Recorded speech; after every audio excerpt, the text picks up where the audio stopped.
anyone jumps on afterwards, I might have a slight pause in the video because I have to manually add everyone else. I've used this same Zoom ID for probably over 40 webinars, so I just wanted to make sure we have a close, intimate group here, and we don't have people jumping on and off with, the kitchen, the dishes in the background, or loud noises or anything like that. So I want to formally welcome everyone to the October version of the For College Golf webinar series. I'm Mike Smith with For College Golf. Hope everyone's doing fabulous this morning. If you're on the West Coast, thanks for waking up early and joining us. I really do appreciate it. And I think today's going to be a special webinar. I have quite a few things that I'm excited to talk about today. So without further ado, I would like to set up the conversation this way. First, we're going to talk about elite junior development and what it takes to not only be the elite junior, but really what goes into being that elite player. And I've broken it down into 3 categories, which I'll tell you in just a minute. The rest of our conversation today is going to include the new recruiting rules from April of this past year. The NCAA changed up quite a bit for 2022 graduates and younger. Don't worry if you're a 2020 or 2021 out there. I'm going to talk about plenty of other things you can do in the recruiting process. I'm going to give you guys some great visuals on Junior Golf Scoreboard. For those of you that are young enough, I'm going to show you what a few elite coaches, when I say elite coaches, I mean college coaches, not swing instructors, have said about the NCAA rules and kind of how they're recruiting now. So give you guys some insight there. And then we're going to talk about what it takes to play at each division and what the differences are. I hear about Division I and that being the the holy grail, if you will, for everyone. But I don't want to neglect Division II and Division III. There's incredible opportunities at every level. After 5 years of being in this business and understanding the college golf landscape, I can definitely attest to that.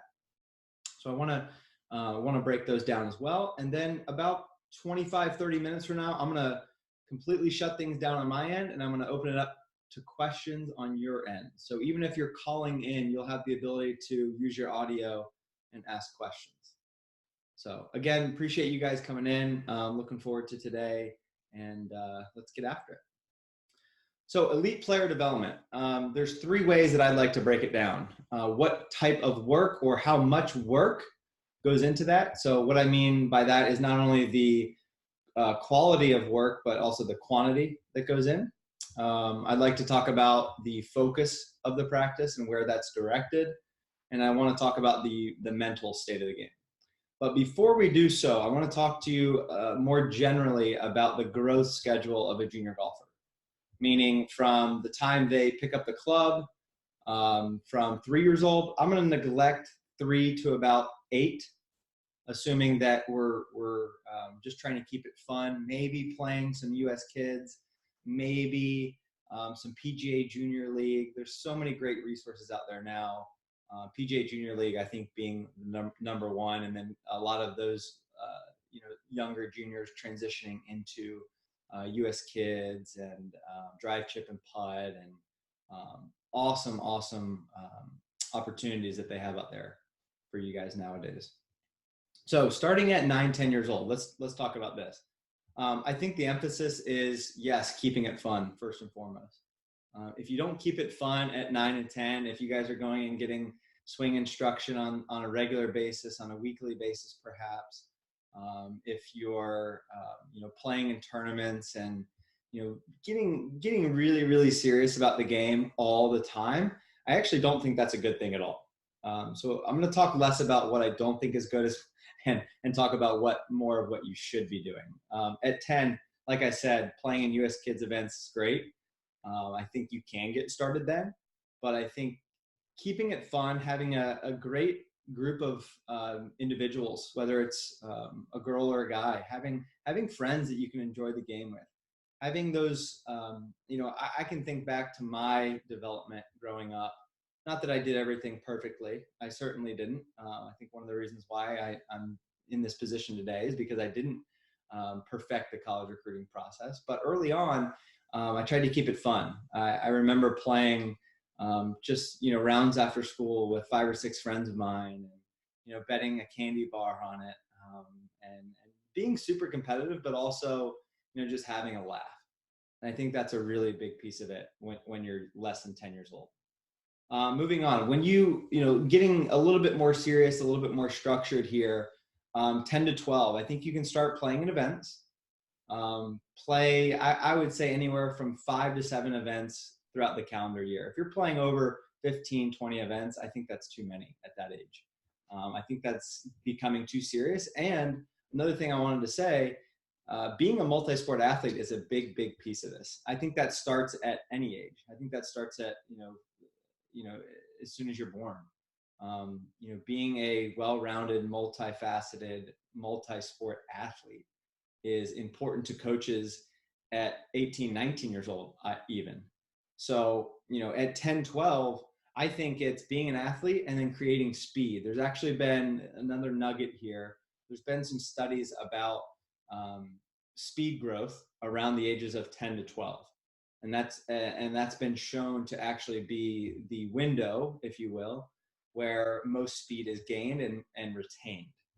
Okay, so if you're at 10 to 12 and you're working on technique already, you can kind of see the disadvantages there.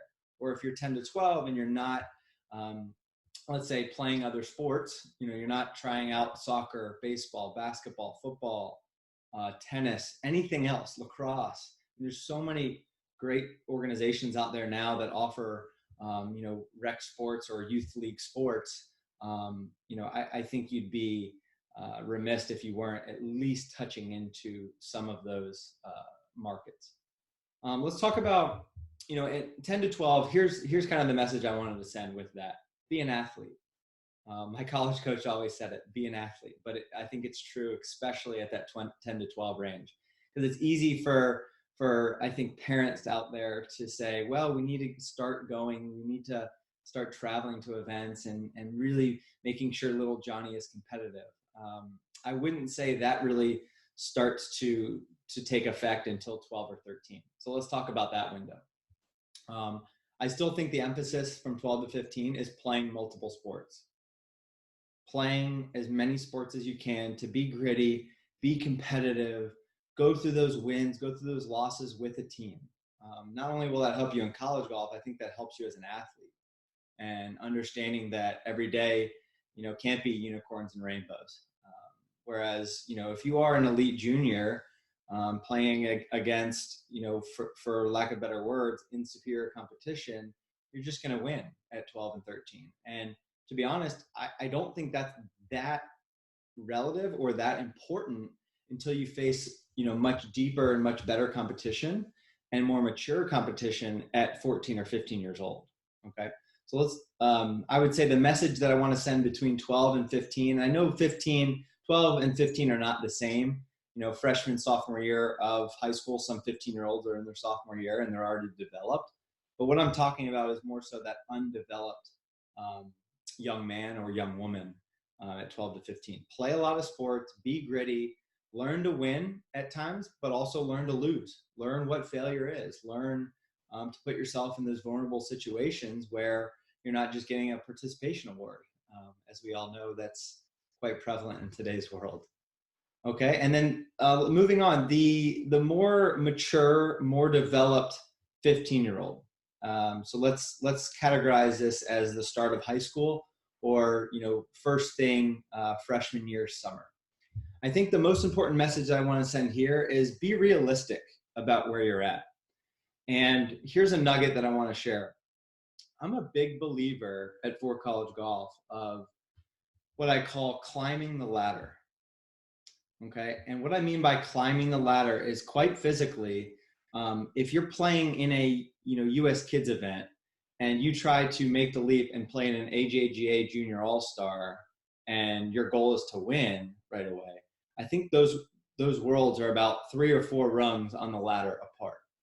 So what I mean by climbing the ladder is taking one rung at a time, slowly but surely climbing to the top of that ladder, and not making or forcing, I should say, huge leaps in between each rung. Quite commonly that's looked at as, a sophomore that I potentially would work with, who's had a lot of success at a local or perhaps even a regional level. And then their parents come to me and say, Mike, I think it's time to take on the AJGA. I think it's time to, look at playing USGA events and really set, let's say, little Johnny up for success this summer. And that principle or that view of setting themselves up for success, I think, is a little bit skewed. If they've had success at the local and let's say the regional level, I think it makes the most sense to ease them in to that national level competition, to that elite level competition. Okay. So what that looks like is probably half of the events still local and regional, and the other half of the events starting to play on a more nationalized, more competitive, more elite level schedule. And I see too many. I think the no-no that I see quite often is that I see too many families making the complete leap. Like I say, climbing the ladder maybe 3 rungs at a time, instead of just mixing and matching some local and regional tournaments within the same schedule of a few national events, traveling outside of your state or your location to play some AJGAs or maybe play some other qualifiers that would get you into bigger events like the US Junior, the PGA Junior, the Western Junior, big time elite events like that. Okay. And then I think and this is something to be said, at sophomore year and sophomore summer, I love to see guys compete. I love to see guys get down and dirty and play not as many events as possible, but as many events as you can probably handle without getting, burnt out or really feeling like you're playing too much and you're tired and you're down and you're not having time to actually prepare and recover and assess from those events. Okay. And I think that's more important or most important at 16 years old, right around sophomore year, summer, beginning of junior year. Okay. And then after that time, so this is really the break in the NCAA rules as well, which we'll talk about here in just a minute. But after that sophomore year, summer, 15, 16 years old for most players, I want to see you pick your spots.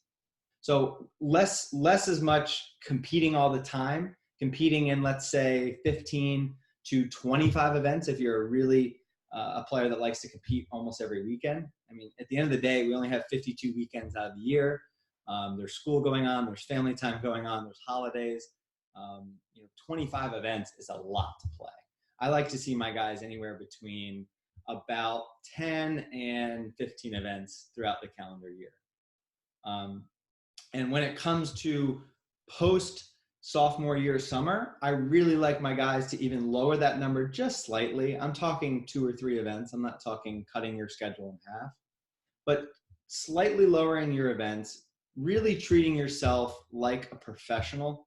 And when I say that, I mean preparing well, understanding, course management, playing every single practice round you can, perhaps playing 2 practice rounds at the golf course. It's what they do sometimes in college, and they do it every single week on the PGA Tour.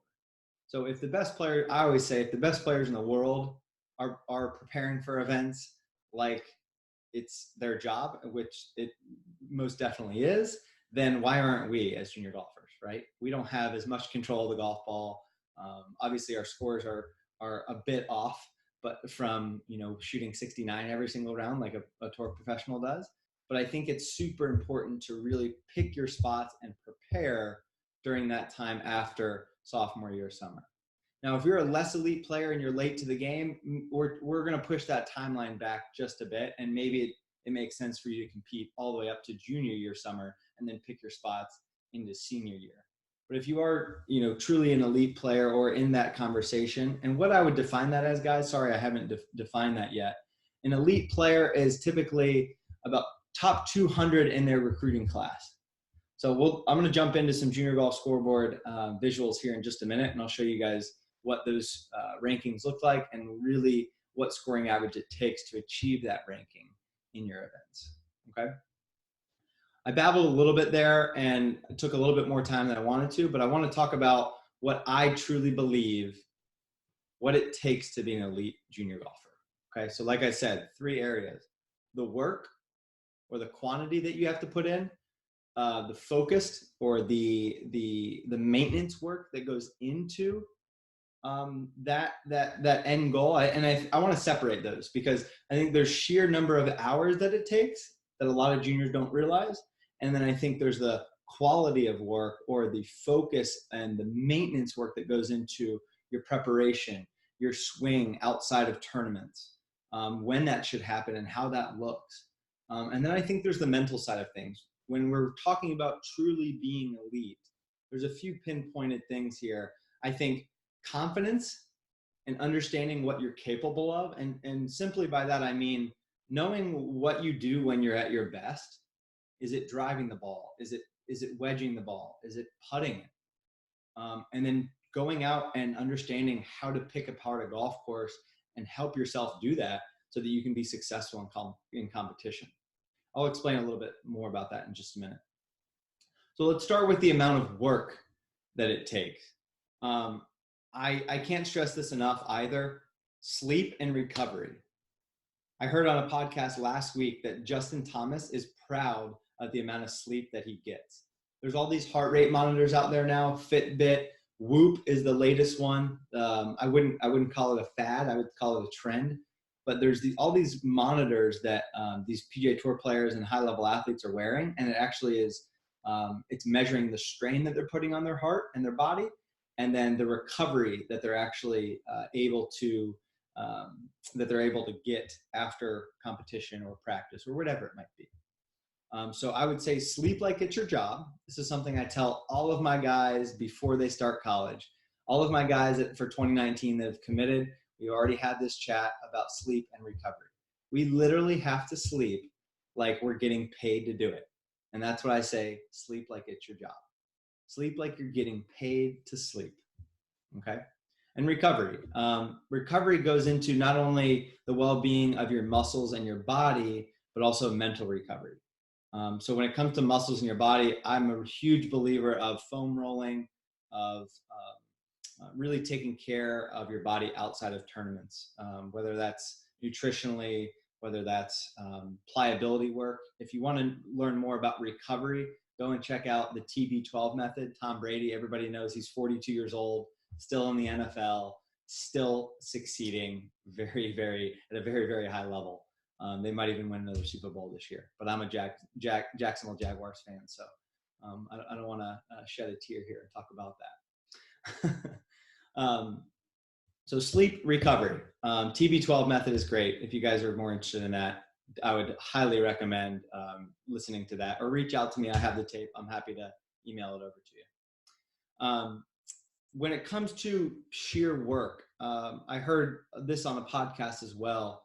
Corey Connors. I don't know if any of you all are Canadian out there, but Corey Connors is a great Canadian player, good friend of mine, who's just now surfacing on the PGA Tour. He got his first win last year, and I think he's top 50 in the world. He talks about putting in good day after good day, so that might add up to good week after good week. And what that does is those layers over time, continuing to put in quality days, that adds up. It might not feel like it at the time, but that really does add up to a monumental change in the quality, not only the quality of your work, but putting in the quantity of work day after day after day. So that's another thing. I think you have to understand that you need to put in the layers of work. You can't just put in one good day here and there and expect it, to be the remedy or the path to being an elite player. Let's talk about numbers. Everybody loves numbers. Everybody wants to hear the numbers that I think go into being an elite player. I would say 3 hours a day of practice. And this is focused maintenance practice. And we'll talk about that in the next quality section here. But focused practice. 3 hours a day, or right around about 20 hours a week. I like to give myself and my guys, and we talk about this all the time, you need at least 1 day of rest and recovery, right? Typically Sundays.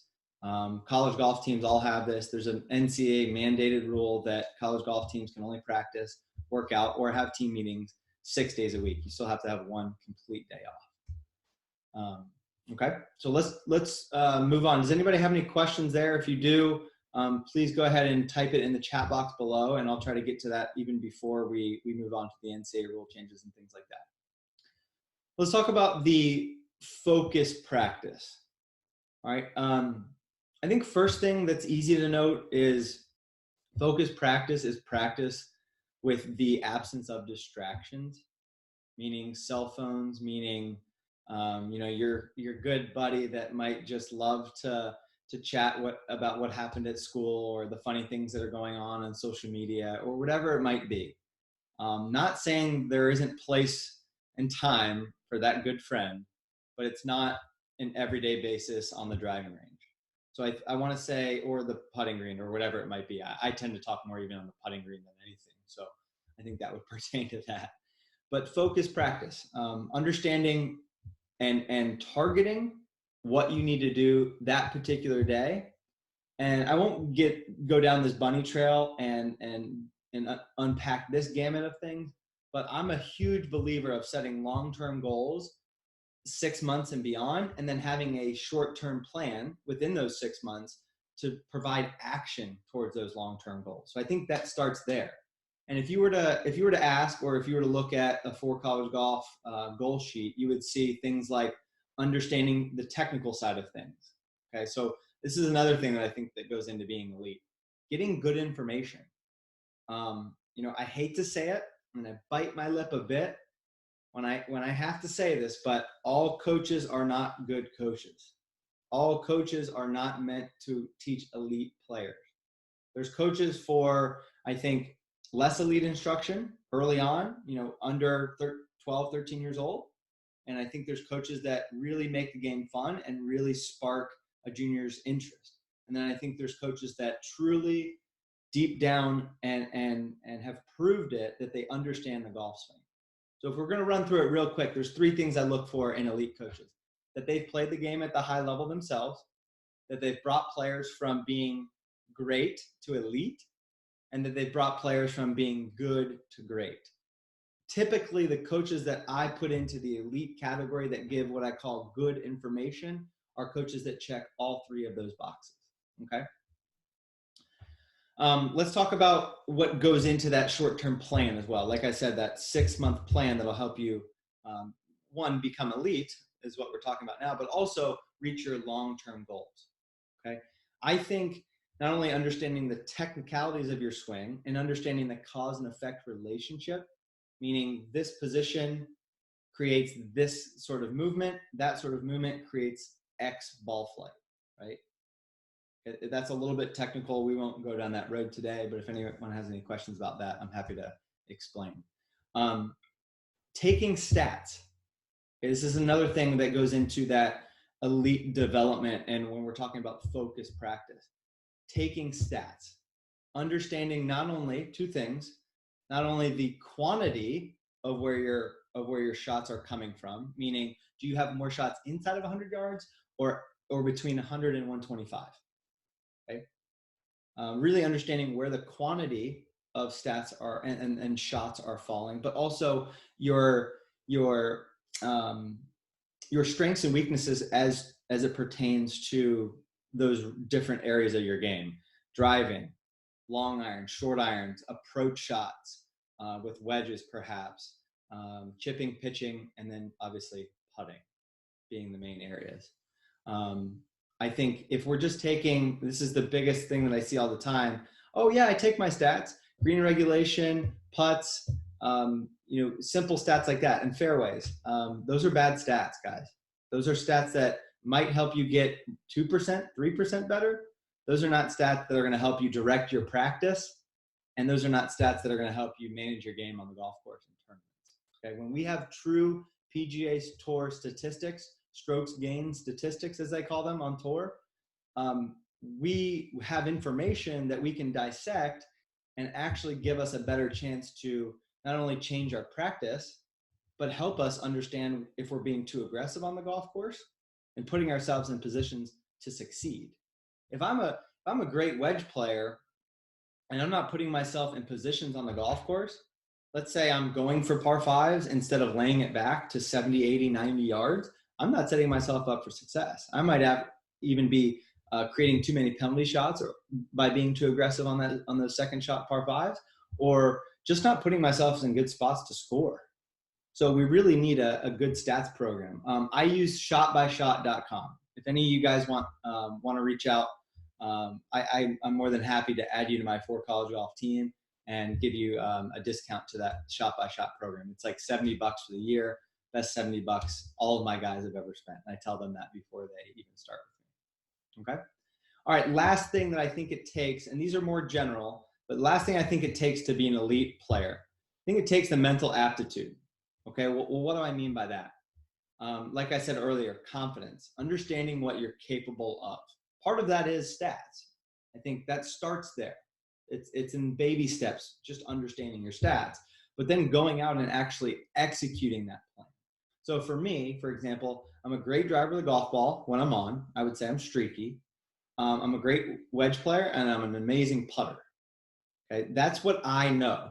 So what do I do as far as game planning and strategizing before I get to a tournament?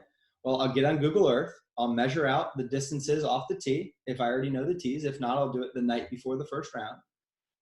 And I'll see what it takes to actually put myself in those different positions, whether it's 3-wood off the tee, whether it's taking a different line, basically breaking it down enough to where we can actually definitively say, this is how I can succeed on this golf course tomorrow, and then going out and executing it. I think that's a whole nother ballgame. 2 other things I think it takes to be an elite player mentally. Killer instinct. And when people think killer instinct, I think they think Tiger Woods in his prime. That's not what I mean. Not talking to anyone, not having fun, not enjoying the game. That's not what I mean by killer instinct. Let me clarify. More so what I mean by killer instinct is having the ability to make birdies and press and truly hit the best shots you're capable of and be aggressive, look at the pin on every shot, even from shots outside of 170 yards over water, really being able to do that if need be. I call that the killer instinct. So it's much more about changing your mindset and much less about being super laser focused Tiger Woods in his prime. Okay.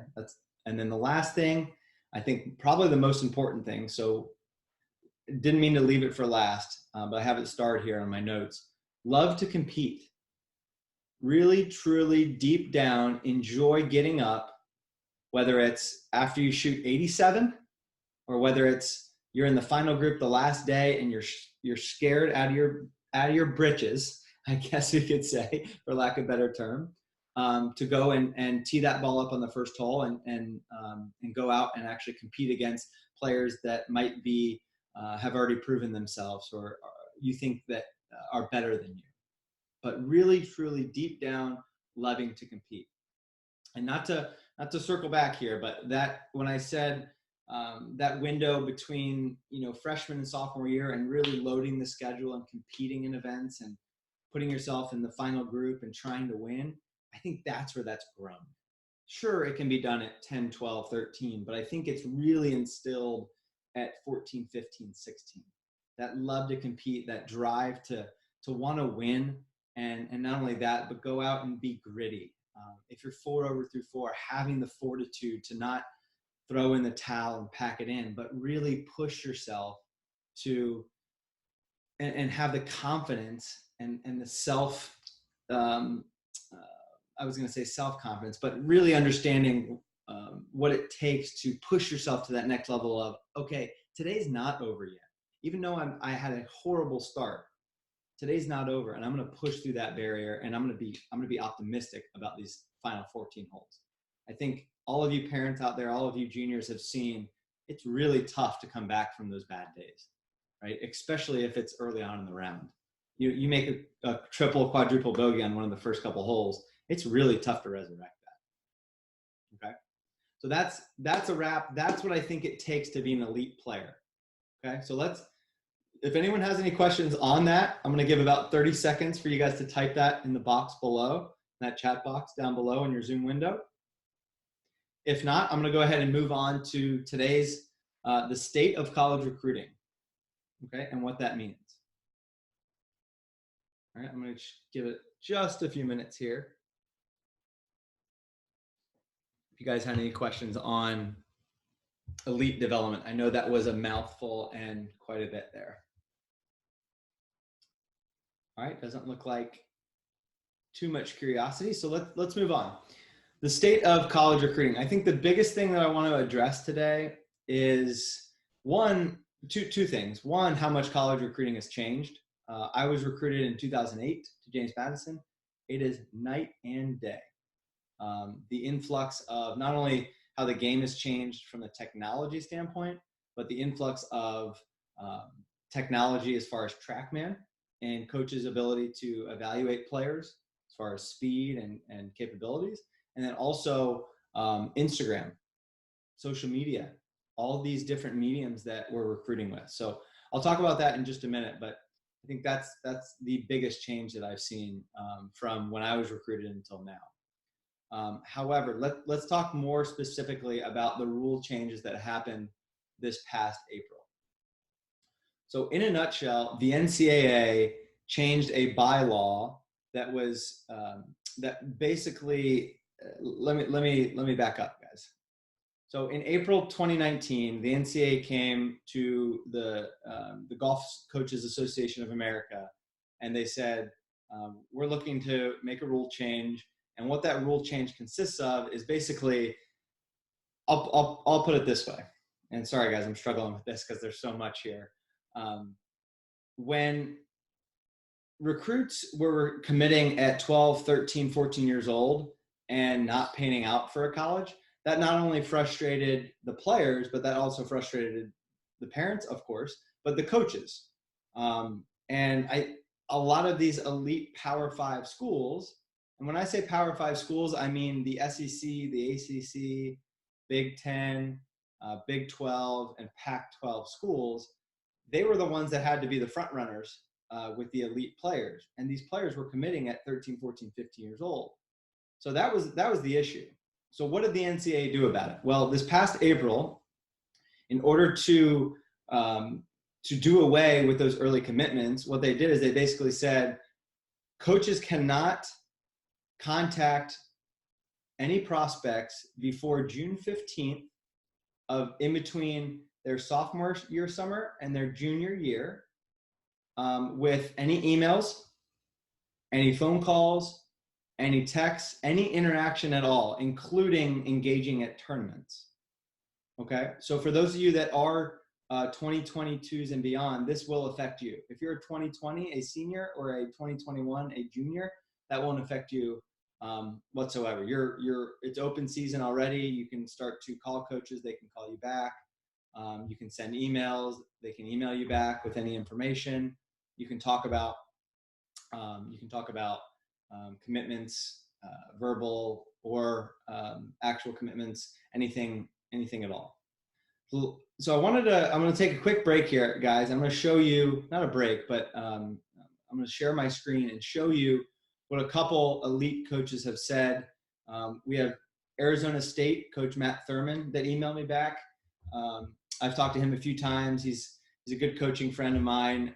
He gave some great insight. And then I also have the assistant from Duke University in Durham, Bob Heinz, that gave me some great insight. So I'm going to go ahead and share the screen now and show you guys what they said.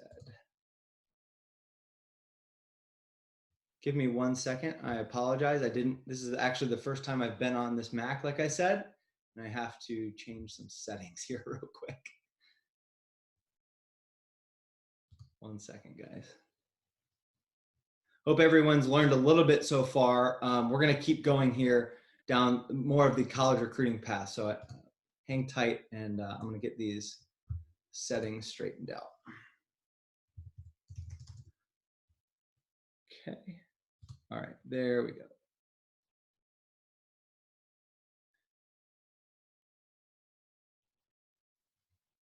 Okay. All right, guys, I apologize. It looks like I'd have to quit the application in order to share these with you. Let me go ahead and just read them. So this is Bob Heinz from Duke University. Let me go ahead and just read what Bob emailed me back with. Mike, as far as our approach to the recruitment of students who have not reached their junior year, or 2021, we do intend to follow NCAA regulations restricting our contact with those student athletes. Okay, I think that's stating the obvious. The one thing I want to note there is coaches are the only ones that can really break the rules. Okay, so as far as you reaching out, making phone calls as a 2022 or beyond, there's no problem with that. There's no rule that you can break that will affect your eligibility or anything like that. The only ones that really need to be concerned about the rules are the college coaches themselves. Okay, so as far as engaging with coaches, I tell, and I've continued to tell my younger players, 2022 and beyond, still send emails, still make phone calls, still leave voicemails, engage on Instagram. For those of you that haven't heard it yet or don't know, Instagram is becoming a massive dynamite recruiting vessel for many of these top programs. And it's even started to trickle down into most of the top schools in Division II and Division III as well. So if you're not on Instagram, and let's say even if you don't like social media, I think it does make a lot of sense to make an account, start to follow these elite programs that you're interested in, and also create your profile. Today's webinar is not about social media, but I'll quickly run through it. Post good content, not only the pictures and the videos that you're posting, but also the captions that you're posting. Let them know what's going on in your world, okay? So back to Bob here at Duke. Summarizing the rules, comma, prospects can email us at any time with updates, videos, and contact information for coaches and advisors like yourself. Okay, so that is another caveat to the process. College coaches can call people like myself. I can call coaches on their behalf as well, on the player's behalf. And they very typically like to talk to swing coaches, especially if you're talking to an elite school with elite level players.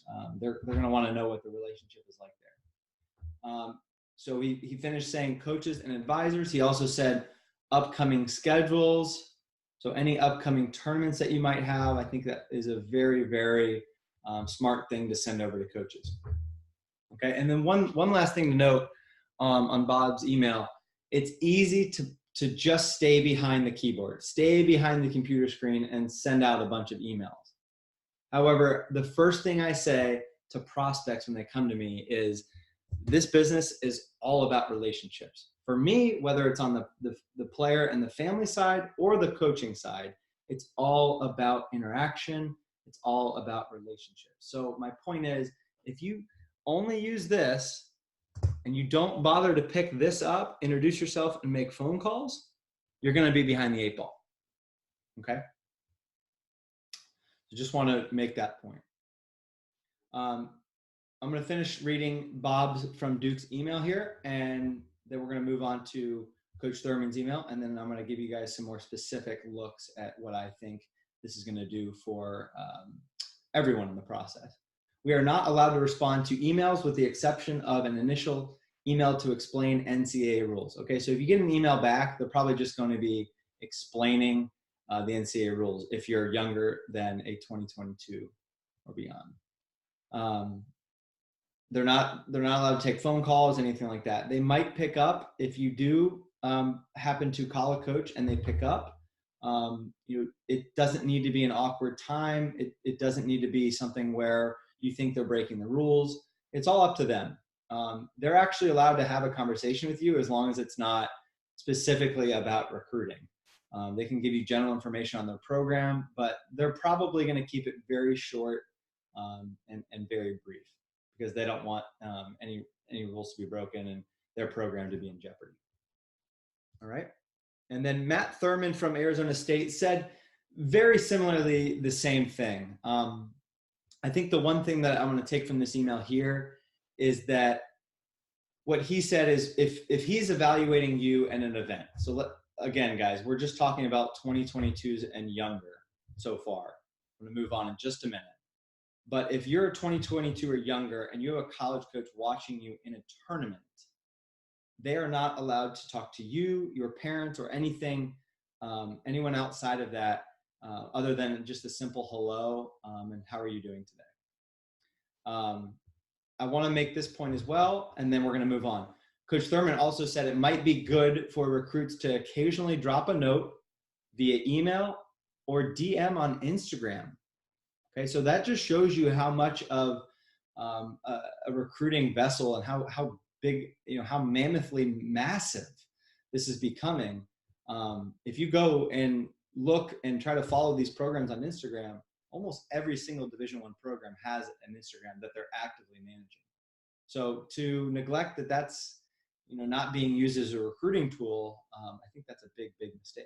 I think we need to in a sense wake up and get with the times, because in 2008, like I said, when I was getting recruited, one, Instagram didn't exist. Two, it was definitely not being used as a recruiting tool. Okay.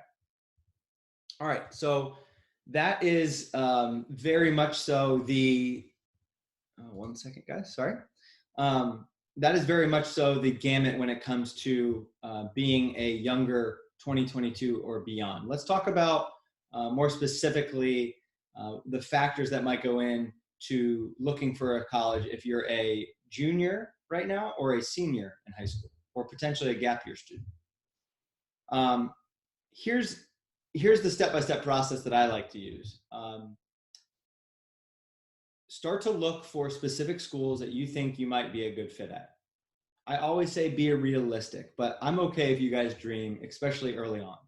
We're talking about looking for specific programs with specific factors, whether it's academically, athletically, or socially, that you think might fit you and where you think you can find your best fit opportunity. So first, just look for those. There's ways to look online very easily. Use collegegolf.com. That's the Ping College Golf Guide. And there's also ways to do it on niche.com. I love niche or niche.com, niche.com. That will provide some really good insight on the academic and the social side of things. And I think collegegolf.com does a really good job at not only providing coach contact info, but academic requirements and more of an idea of where the golf team is ranked and your capabilities of playing for that particular program. Okay, moving on. I want to make this point. Specific coaches look for specific factors. Okay, well, what do I mean by that? For example, if you are looking to go to an Ivy League school, let's say you're an incredibly high academic, and you think Yale is interested because Coach Sheehan responded to you one time. And the benchmark, the very lowest benchmark, let's say the SAT 25th percentile, which you'll find on collegegolf.com and College Board and a few other places. The 25th percentile at Yale is a 1460 on the SAT. If you have a 1380 and you're contacting that coach, one, I want to say, especially at the higher academics like Yale, this doesn't pertain to every school, but especially the higher academics, the Ivy Leagues, Patriot Leagues, really higher academic school, Colonial League, schools like that, they're not going to be able to push you through if you're 60, 80, 100 points from that SAT benchmark. Okay, so that's the first thing. Just getting in is the priority. Just getting in is the hardest part at schools like that. So don't think just because you're a borderline golfer that that's going to help you on the academic side at the higher academic schools. Okay, specific coaches look for specific factors. For example, I was on the phone with the coach from St. Joseph's in Philadelphia earlier today. They are not a perennial top 100 program in Division I. However, they are Division I.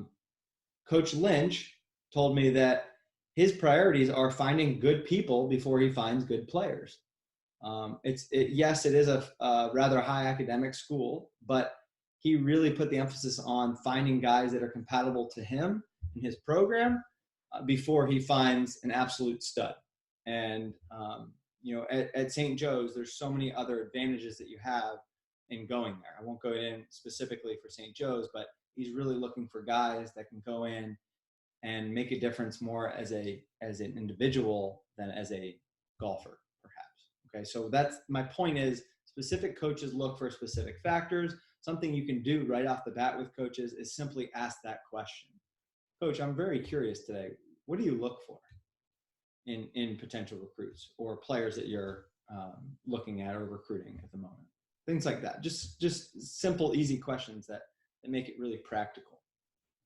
Now let's talk about the rest of everyone else. If it's not a high academic or a super elite program, let's say on the athletic side, what are coaches looking for? If I'm generalizing, they're looking for players that can make an impact. And when I say make an impact, I'm most definitely talking about the athletic side of things. Okay. So here's I'm going to give you 3 things that you can do very easily. Like I said earlier, first thing you can do is research programs that you're interested in, programs that you think you can be a good fit at. Make sure you research teams that are of interest to you, make a list, and then I want you to evaluate their scores. Look at the number 1 player scoring average from last year, look at the number 3 player scoring average from last year, and then look at the number 5 player scoring average from last year. Do not look at anyone outside of the starting lineup and say, oh my goodness, I can play there right away. Okay, I hear that far too often. That's irrelevant when it comes to the college recruiting process. Just because you can beat their number 8 player does not mean that that coach is going to be willing to recruit you. I think everyone can understand that and be, I think it's just a practicality thing, right? A coach is not going to look for their 8th man, just as a football team is not going to look for someone that's just going to make their practice squad, let's say. Okay. So first is do your research that you're interested in, start to narrow those schools down, and then do more research about what those guys are actually shooting. Okay. And my rule of thumb, if your junior golf scoring average is not at least compatible to or beating the number 3 player on that team's average, that coach is probably not going to be ecstatic about recruiting you. I'm not saying it's a bad fit. I'm not saying that you should look elsewhere. But I'm saying just understand that if you're not beating that number 3 scoring average, the coach probably is not going to be, head over heels, getting back to you on a consistent basis, recruiting you on a visit, perhaps to visit that school. You're going to have to pick up some of the slack, and you're going to have to put the ball in their court so that they'll respond on a weekly or let's say maybe even a daily basis. Okay. All right, so let's get down to more the numbers side of things. Like I said, I wanted to talk to you guys about Junior Golf Scoreboard rankings. We're gonna take about 10 more minutes, and then I'm gonna open it up for questions. So hang tight for those of you that are still with me here. All right, so the rankings. Everyone knows Junior Golf Scoreboard. If you don't, you can easily research it at juniorgolfscoreboard.com. Here's what I like to do. Overall ranking on Junior Golf Scoreboard is completely irrelevant when it comes to college recruiting, okay? College coaches sometimes look at it, but more specifically, what they love to look at is the ranking in your class rank, okay? And what I mean by that is if you're a 2021 and you go to Junior Golf Scoreboard, you would only sort or search by 2021 graduates, and that's it. So we would find that maybe you're ranked 1,000 overall, but in the class of 2021, you're ranked 335. Okay. So let me show you my quick trick that helps you guys understand and focus where you're researching and where you're not only researching, but reaching out to as far as college recruiting goes. Okay. So let's say you're 1,000 overall, and just for sake of easy math, we're going to say you're 300 in the class of 2021. What I'm going to have you do is you're going to take that class rank, 300, divide it by 3, okay? So then you get 100.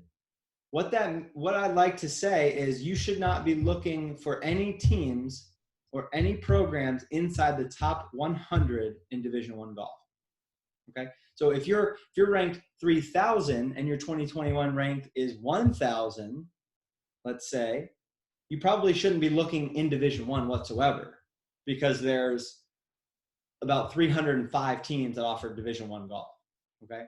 So I'm not saying you can't push those boundaries a bit if you're a super high academic Or I'm not saying you can't push those boundaries a bit if you have some crazy potential to hit the ball far, or you're brand new to the game of golf and you're just starting to compete.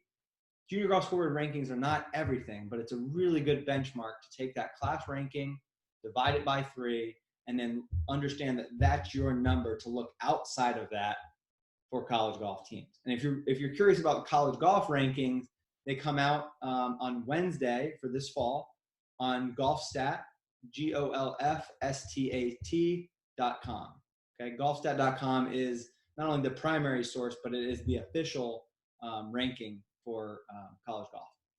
So when it comes to actually picking the regional teams for the spring in Division I, Division II, and D3 golf, they actually use GolfStat to do that. So if you guys are curious about that, the official fall rankings don't come out until Wednesday, but you can check back on Wednesday. If you go and look up your junior golf scored ranking, divide it by 3, and then you want to have a better look at what teams you should be eyeing. And then once you do that, what I'd like to say is make a list, okay? Make a list of safety schools, make a list of target schools, and then make a list of dream or reach schools. All right, and what I'd like to categorize those as is when you have a safety school, that's a school that you know you can get into right away. That's a school you're confident in. That not only are you beating that number 3 player on their team in scoring average already, but it's a school that you can also get into academically and a school that you think you might like socially. A target school, probably a school where you're right around that number 3 on the team's ranking. And it's very reasonable to think that you're going to get in academically as well. And then moving along, your dream schools or your reach schools, as I like to call them, these are schools that you might not be up to that number 3 on the team's ranking, or just academically, maybe you need a 3.5 GPA, you're at a 3.3, or you have a 1200 on the SAT, let's say, and you need a 1250, you think, to be initially considered and be admitted to that program. Okay. So those are the things that really go into, I think, being successful in the recruiting process, and not only successful, but being realistic to start. If you're not realistic to start, you're going to make a list of schools that are way out of your reach. You know, I see it all the time. Guys come to me with all dream schools and all reach schools, either because they're unrealistic or they're just simply uninformed. So hopefully I gave you guys a few nuggets today that can help you get there. Last things last here. I know we've gone over a little bit of time, but bear with me for 2 or 3 more minutes, and I'm going to open it up to questions. The differences between Division I, Division II, Division III. I'm going to keep this very simple, very brief. D1, you can pretty much find anything under the sun. High academic, low academic, high athletic, low athletic. There's teams in Division I that aren't that competitive. And that's what I try to get most of my guys to understand. And there's teams in Division II that are very, very competitive and recruit just like Division I teams. Okay? So if I'm going to sum up Division I, you have to find the right fit. It's not don't just be interested and excited about a program because they have that Division I title. Okay?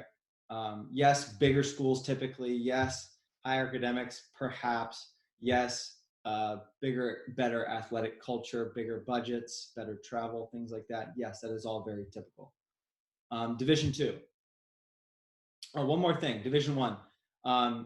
Like I said, the Power 5 conferences, the SEC, the ACC, the Big 10, Big 12, and Pac-12, those are the monopoly, if you will. Those are the schools that are going to recruit first, and then you're going to follow suit with the mid-majors like a James Madison, like a Florida Atlantic, like a USF, like a UCF perhaps. They think that they're Power 5 UCF, but they're in the American Conference, and they did not win the national title. Sorry, just a bad joke. But those are my point trying to make is those schools will recruit first after that June 15th date, and then everyone else will follow suit after that. You will not find a Manhattan College Division I program recruiting June 15th of the junior year. If they do, it's going to be very casual, very open-ended, and with the understanding that they might lose that player to a bigger, better school later down the road. Let's talk Division II. If I'm generalizing here, taking a very broad paintbrush and drawing this line, D2 is slightly less competitive. You're gonna have just as top heavy as Division I in many cases, but at the back end of the tournament fields, you're gonna have a lot of guys shooting in the 80s. You're gonna have some guys that aren't as skilled athletically. And then from the academic side, I would say Division II generally are lower academic schools than Division I. So if you aren't initially eligible for D1, or if you aren't there athletically and academically, and you're just borderline, I would really encourage you to look at some of the schools in Division II. There's some great programs in Division II that offer great schedules on the golf side of things, and a great academic experience and a social experience on that side of things as well. And then Division III, if I'm generalizing again, they're much less competitive. There's an emphasis on academics first, academics before golf practice, academics before anything, even in regards to being admitted to that school in the first place. So if you are looking Division III, I would say this: understand that there's incredible opportunity out there, but the emphasis is on academics first and golf second. Okay. That's it for today, guys. What I want to do now, I'm going to stop the recording